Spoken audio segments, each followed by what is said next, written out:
Hi guys, இது நீங்க பார்த்துக்கிட்டு இருக்கிறது எஸ்பி காட்ஸ் யூடியூப் சேனல். நான் உங்கள் Prashanth. Welcome to SP Gods YouTube channel. நீங்க இந்த சேனலுக்கு ஃபர்ஸ்ட் டைம் விசிட் பண்ணிருந்தீங்கன்னு சொன்னா எங்க சேனலை சப்ஸ்கிரைப் பண்ண மறக்காதீங்க. நாங்க போடுற புது அப்டேட்ஸ் வந்து உங்களுக்கு நோட்டிபிகேஷன் செய்யறேன். எங்க சேனலுக்கு பக்கத்துல இருக்கிற அந்த பெல் பட்டனை கிளிக் பண்ணுங்க. ஒன்ஸ் அகைன் வணக்கம் நண்பர்களே, நான் உங்கள் எஸ்பி காட்ஸ். உங்களை சந்திக்க மிகவும் மகிழ்ச்சியாக இருக்கிறேன். இன்றைக்கு வீடியோல நாம பேச போறது வந்து தனுஷோட புதிய படமான இட்லி கடை பற்றி தான். இந்த படம் வந்து OTT-ல வந்து 45 கோடிக்கு வந்து சேல் ஆயிருக்குன்னு விற்பனை ப்ரொடக்ஷன்ல இருந்து சொல்லப்பட்டிருக்கு. இந்த வீடியோல நாம இந்த படத்தின் பின்னணி, OTT மார்க்கெட்டின் தற்போதைய நிலை மற்றும் ஏன் இந்த படம் இவ்வளவு அதிகமா சேலா இருக்கு, அதாவது தொகைக்கு விற்பனையானது என்பதை விரிவாக பேச இருக்கிறோம். இந்த வீடியோ முழுசா பாருங்க, உங்களுக்கு பிடிக்கும்னு நினைக்கிறேன். தனுஷின் இட்லி கடை படம் குறித்து முதலில் பேசலாம். இது தனுஷின் 4வது இயக்குனர் படம் என்று சொல்லலாம். முதலாவது பாண்டி, ராயன், நிலவு, கென்மேல், என்னடி கோவம் போன்ற வெற்றி படங்களுக்கு பிறகு இந்த படத்திலும் தனுஷ் ஒரு தனித்துவமான கதையை கொண்டு வந்திருக்கிறாரு. நடிகர்களாக தனுஷ், நித்யா மேனன், அருண் விஜய், பிரகாஷ் ராஜ் போன்ற பெரிய நட்சத்திரங்களை நம்ம பார்த்திருக்கோம். இந்த படத்துல அவங்க நடிச்சிருக்காங்க. இந்த படம் ஏற்கனவே படப்பிடிப்பு முடிஞ்சிருக்குது. ஆனா போஸ்ட் ப்ரொடக்ஷன் தான் வேலையை கொஞ்சம் நடந்திருக்குன்னு சொல்லியிருக்காங்க எங்களுக்கு கிடைச்ச சோர்ஸ்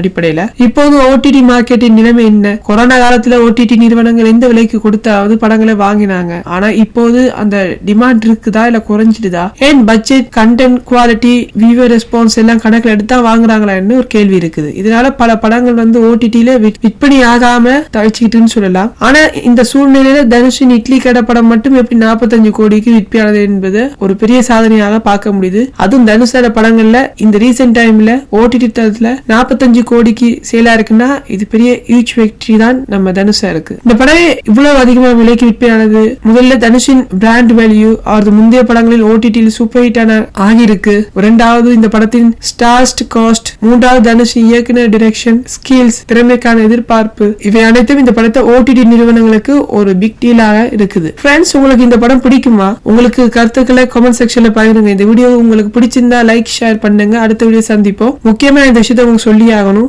தனுஷா இப்ப வளர்ந்து வர ஒரு நடிகர். கிட்டத்தட்ட 20 வருடங்களாக தமிழ் சினிமால உழைச்சிட்டு வராரு. எல்லா ஃபீல்ட்லயும் கால் வச்சிருக்காரு. நடிப்புல, மியூசிக்ல, டைரக்ஷன்ல, இப்படி சொல்லிக்கிட்டே போலாம். அவர் ஒரு மல்டி டேலண்டட் பர்சன். அவருக்கு நாங்க சப்போர்ட் பண்ணணும். அவருடைய இந்த 4வது படம் டைரக்ஷன் வெற்றி அடைய நாங்க கடவுளை பிரார்த்திக்கிறோம், வாழ்த்துக்களையும் தெரிவிச்சுக்கிறோம். So thank you guys. இந்த வீடியோ பிடிச்சிருந்தா லைக் பண்ணுங்க, ஷேர் பண்ணுங்க, கமெண்ட் பண்ணுங்க. அடுத்த வீடியோ சந்திக்கும் வரை உங்களிடம் விடைபெறுவது உங்கள் பிரசாந்த்.